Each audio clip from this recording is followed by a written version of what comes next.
Hello, and welcome to Noah's Knowledge Nook. Today I'll be conducting a historical review of the classic board game named Stratego. So who designed Stratego? It was originally designed by Jacques Johann Mogendorf in 1942, a Dutch designer.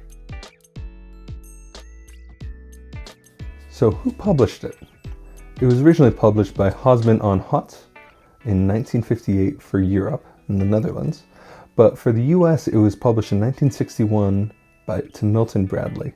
Hosman on Hot was later renamed what is today the Jumbo Group.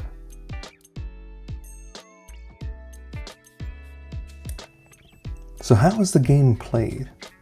Well, the game is played by moving different pieces of varying rank until you hit an opponent's piece. The players briefly reveal what rank the two colliding pieces are, and the player with the lower rank, with some exceptions, is removed from the board. The players continue playing until one player captures the opposing player's flag piece. The game was possibly influenced by a Japanese war game Gunjin Shoji, which has been described as marching chess, that also used a similar grid layout. Gunjin Shoji was described in a German literary journal, the Monat Schrift, in 1905.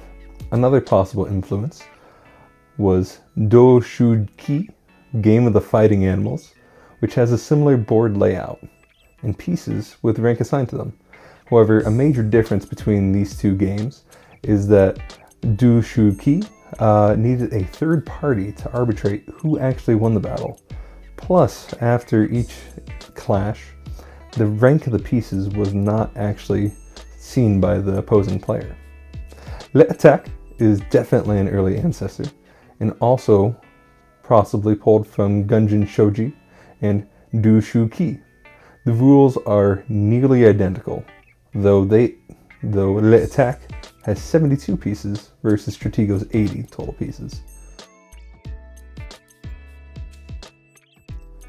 Stratego was originally made of printed cardboard, which had some downsides such as durability.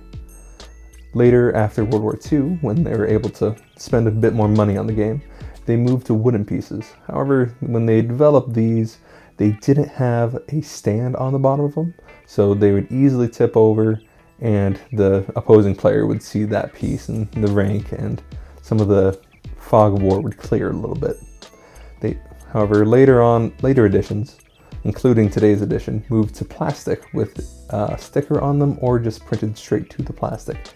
This has a number of benefits over wood, as they developed a stand for the piece so that way it didn't fall over, and was much cheaper. So how did it reflect the culture and time period? Stratego was developed during a time of World War, so war was commonly on people's minds all the time. However, this game is a throwback to the Napoleonic Wars seen with the art on the pieces, which may have been seen as an idealistic time for the Dutch designer who was living through a Second World War in his lifetime.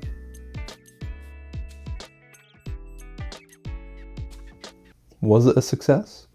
Well, Stratego remains a very popular game, with some going as far as developing probability-based strategies to win the game.